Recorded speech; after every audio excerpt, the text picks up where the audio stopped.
बच्चों, हम पढ़ रहे हैं कक्षा 7 का विज्ञान विषय का अध्याय 9 मृदा। और इस पार्ट को पिछले वीडियो में हमने कंप्लीट कर लिया था। हमने मृदा की परतों के बारे में यानी कि सॉइल प्रोफाइल के बारे में अच्छे से समझ लिया था। इसके अलावा मृदा के प्रकारों को भी हमने समझा था। बच्चों, इस भाग में करेंगे हम इस पार्ट के अभ्यास प्रश्न जो कि हमारी पाठ्य पुस्तिका में दिए गए हैं। तो जल्दी से अपनी कॉपी और पेन लेकर तैयार हो जाइए। चलिए शुरू करते हैं। पहला प्रश्न है, प्रश्न 1 और 2 में सबसे उपयुक्त उत्तर को चिन्हित करें। यहाँ पर हमें प्रश्न 1 दिया गया है, शैल कणों के अतिरिक्त मृदा में होते हैं। तो बच्चों विकल्प यहाँ पर दिए हैं हमें, वायु और जल, जल और पादप। आगे है खनिज, जैव पदार्थ, वायु और जल। और चौथा विकल्प दिया है जल, वायु और पादप। तो यहाँ पर सबसे सही उत्तर कौन सा हो जाएगा? ये हो जाएगा खनिज, जैव पदार्थ, वायु और जल। ये सभी मृदा में सम्मिलित होते हैं। चलिए आगे बढ़ते हैं। नेक्स्ट क्वेश्चन है, जल धारण क्षमता सबसे अधिक होती है तो किसमें होती है बच्चों? बलुई मृदा में, मृणमय मृदा में, दोमटी मृदा में या फिर बालू और दोमट के मिश्रण में। तो सबसे अधिक जल धारण क्षमता कौन सी मिट्टी में होती है? मृणमय मृदा में। चलिए आगे बढ़ते हैं। नेक्स्ट क्वेश्चन है, कॉलम ए में दी गई वस्तुओं का कॉलम बी में दिए गए गुणों से मिलान कीजिए। कॉलम ए में हमें कुछ वस्तुएं दी गई है और कॉलम बी में इनके गुण दिए गए हैं जिनका हमें सही मिलान करना है। तो सबसे पहले दिया है जीवों को आवाज देने वाली। तो क्या होती है जीवों को आवाज देने वाली? सभी प्रकार की मृदा। नेक्स्ट है मृदा की ऊपरी परत। कैसी होती है मृदा की ऊपरी परत? गहरे रंग की होती है। आगे दिया है हमें बलुई मृदा। तो बलुई मृदा में क्या होते हैं? बड़े कण होते हैं। नेक्स्ट है मृदा की मध्य परत। तो मृदा की मध्य परत में क्या होता है? ह्यूमस की कम मात्रा होती है। और नेक्स्ट दिया है मृणमय मृदा। तो इस मृणमय मृदा में क्या होते हैं? सघन छोटे कण होते हैं। चलिए ये प्रश्न कंप्लीट हो गया। बढ़ते हैं नेक्स्ट क्वेश्चन की ओर। अगला प्रश्न है, समझाइए कि मृदा कैसे बनती है। तो बच्चों हमने पढ़ा था कि पवन, जल और जलवायु की क्रिया से क्या होता है? चट्टानों का अपक्षय होता है। मौसम और जलवायु में जो परिवर्तन होता है तो इन चट्टानों का यंत्रवत विघटन होता है या रासायनिक अपघटन होता है। इसे हम क्या कहते हैं? अपक्षय कहते हैं। क्या लिखेंगे हम यहाँ पर? पवन, जल और जलवायु की क्रिया से, शैलों के टूटने से मृदा का निर्माण होता है। जब मौसम और जलवायु में परिवर्तन होता है तो इस कारण क्या होगा? चट्टानों का यंत्रवत विघटन और रासायनिक अपघटन होता है और यही प्रक्रिया क्या कहलाती है? अपक्षय कहलाती है। इससे क्या होगा? मृदा का निर्माण होगा। आगे बढ़ते हैं। नेक्स्ट क्वेश्चन है, मृणमय मृदा किस प्रकार की फसलों के लिए उपयोगी है? तो बच्चों जो मृणमय मृदा होती है इसकी जल धारण क्षमता अधिक होती है। तो हमने पढ़ा था कि चावल यानी कि धान की खेती के लिए मृदा सबसे अधिक उपयुक्त होती है। क्या लिखेंगे इसमें हम? कि मृणमय मृदा में कण बहुत ही सूक्ष्म होते हैं और यह अधिक मात्रा में जल धारण करती है। धान के लिए मृत्तिका एवं जैव पदार्थों से समृद्ध तथा अच्छी जल धारण क्षमता वाली मृदा आदर्श होती है। इसके अलावा गेहूं जैसी फसलें महीन मृणमय मृदा में उगाई जाती है क्योंकि यह ह्यूमस से समृद्ध और अत्यधिक उर्वर होती है। चलिए आगे बढ़ते हैं। नेक्स्ट क्वेश्चन है, मृणमय मृदा और बलुई मृदा के बीच अंतर बताइए। बच्चों यहाँ पर हमें इन दोनों मृदा के बीच में अंतर बताने हैं। तो क्या लिखेंगे हम?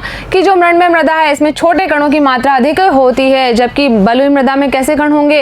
इसमें बड़े कणों की मात्रा अधिक होती है।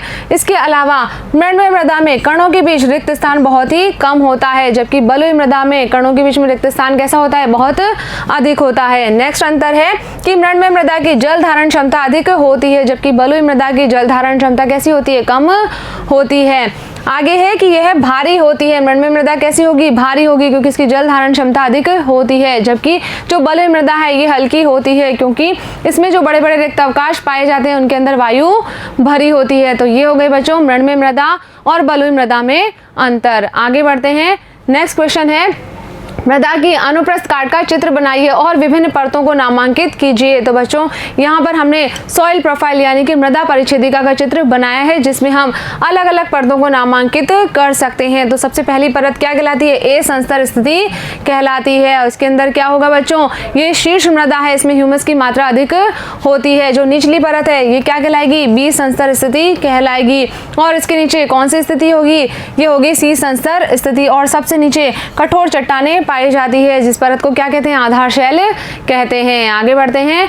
नेक्स्ट क्वेश्चन है, रजिया ने खेत में अंतःस्रवण की दर से संबंधित एक प्रयोग किया। उसने देखा कि उसके द्वारा लिए गए मृदा के नमूने में से 200 ml जल को अंतःस्रवण करने में 40 मिनट लगे। तो अंतःस्रवण दर परिकलित कीजिए। बच्चों हमने पढ़ा था कि अंतःस्रवण दर को किस तरह से परिकलित किया जा सकता है। तो यहाँ पर ये जो रजिया है इसने जल की कितनी मात्रा ली? 200 ml और इस जल को अंतःस्रवण होने में समय कितना लगा? 40 मिनट लगा। तो अंतःस्रवण की दर हम कैसे ज्ञात करेंगे?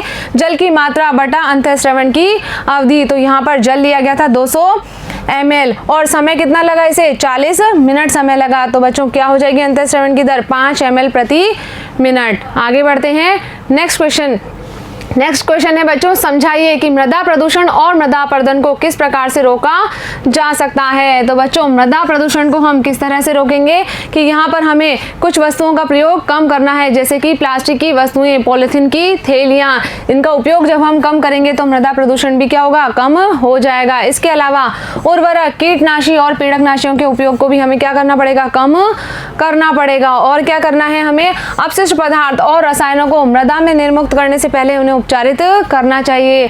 तो इन सब उपायों को अपनाकर हम क्या कर सकते हैं? मृदा प्रदूषण को कम कर सकते हैं। नेक्स्ट हमें पूछा है बच्चों कि मृदा अपरदन को हम किस प्रकार से रोकेंगे। तो मृदा अपरदन क्यों होता है? जब भूमि खुली है, उसके ऊपर वृक्ष नहीं है, तो मिट्टी की ऊपरी परत जो होगी वो जल के साथ में या वायु के साथ में बहकर हट जाती है। तो इसको हम कैसे रोक सकते हैं?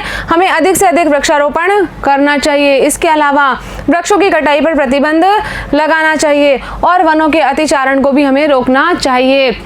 जब जंतु क्या करते हैं? वनों को अतिचारण कर लेते हैं, तो मृदा की जो ऊपरी परत होती है वो खुली हो जाती है और वहां से मिट्टी आसानी से उड़ जाती है, मृदा अपरदन बढ़ जाता है। तो ये उपाय हमें करने हैं जिससे क्या हो? मृदा के ऊपर वृक्षों की मात्रा में कमी नहीं आए और मृदा अपरदन को रोका जा सके। आगे बढ़ते हैं। नेक्स्ट क्वेश्चन दिया है हमें, निम्नलिखित वर्ग पहेली को दिए गए संकेतों की सहायता से हल कीजिए। यहाँ पर हमें एक वर्ग पहेली दी गई है, इसके साथ में कुछ संकेत भी दिए गए हैं जिनकी सहायता से हमें इस वर्ग पहेली को पूरा करना है।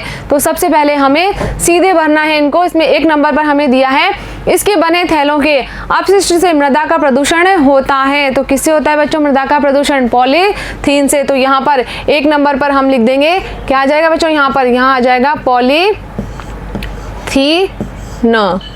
चलिए आगे बढ़ते हैं। नेक्स्ट हमें दिया है, इस प्रकार की मृदा में सूक्ष्म कणों का अनुपात अपेक्षाकृत अधिक होता है। तो कौन सी मृदा के अंदर होंगे सूक्ष्म कण अधिक? मृणमय मृदा में। तो 2 नंबर पर यहाँ हम लिख देंगे बच्चों, ये कौन सी मृदा हो जाएगी? मृणमय मृदा। आगे दिया है 4 नंबर पर, इस प्रकार की मृदा में सूक्ष्म तथा बड़े कणों की मात्रा लगभग समान होती है। कौन सी मिट्टी में होती है मात्रा समान? दोमटी मृदा में। तो 4 नंबर पर यहाँ क्या आ जाएगा बच्चों? दोमटी मृदा। नेक्स्ट दिया है मृदा परिच्छेदिका की परत। तो यहाँ पर हम सबसे निचली वाली परत के बारे में बात कर रहे हैं। तो क्या कौन सी परत होती है? वो होती है बच्चों आधार शैल। तो क्या आ जाएगा यहाँ पर? यहाँ आ जाएगा बच्चों आधार शैल। जो सबसे निचली वाली कठोर परत है वो क्या कहलाती है? आधार शैल कहलाती है। आगे दिया है हमें, वनस्पति न होने पर यह मृदा को उड़ा ले जाती है। कौन उड़ा ले जाती है मृदा को? पवन उड़ा ले जाती है। तो यहाँ पर हम भर देंगे बच्चों 8 नंबर पर, क्या आ जाएगा? पवन। आगे दिया है हमें 9 नंबर पर हमें भरना है, इस प्रकार की मृदा सुवातित एवं शुष्क होती है। कौन सी मृदा होती है सुवातित और शुष्क? ये होती है बलुई मृदा। तो 9 नंबर पर हम यहाँ लिख देंगे बच्चों, ये हो जाएगी कौन सी मृदा? बलुई मृदा। चलिए आगे बढ़ते हैं। आगे 10 नंबर पर हमें भरना है, किसी मृदा द्वारा पानी को रोकने की क्षमता क्या कहलाती है? उसकी जल धारण क्षमता कहलाती है। तो यहाँ पर क्या आ जाएगा? यहाँ 10 नंबर पर हम लिख देंगे जल धारण क्षमता। अब हमें भरना है ऊपर से नीचे। तो यहाँ पर 2 नंबर पर हमें दिया है, भूमि की ऊपरी परत जो पौधों को आधार प्रदान करती है क्या कहलाती है? मृदा कहलाती है। तो यहाँ पर मृ लिखा हुआ है और नीचे हम लिख देंगे दा। तो क्या हो जाएगी ये? मृदा। 3 नंबर पर भरना है, पवन तथा प्रवाही जल के कारण मृदा पर प्रभाव। क्या प्रभाव पड़ता है? मृदा का अपरदन होता है। तो यहाँ पर बच्चों क्या आ जाएगा? यहाँ आ जाएगा अपर लिखा हुआ है और ये आ जाएगा द, अपरदन। नेक्स्ट दिया है हमें, मृदा में जल के अवशोषण की प्रक्रिया क्या कहलाती है बच्चों? अंतःस्रवण कहलाती है। तो यहाँ पर हम लिख देंगे 6 नंबर पर, ये क्या आ जाएगा? अंतःस्रवण कहलाती है। नेक्स्ट दिया है, किसी स्थान की मृदा की काट परिच्छेदिका क्या कहलाती है? संस्तर स्थिति कहलाती है। तो क्या आ जाएगा यहाँ पर? 7 नंबर पर भर देंगे हम, ये कहलाती है संस्तर।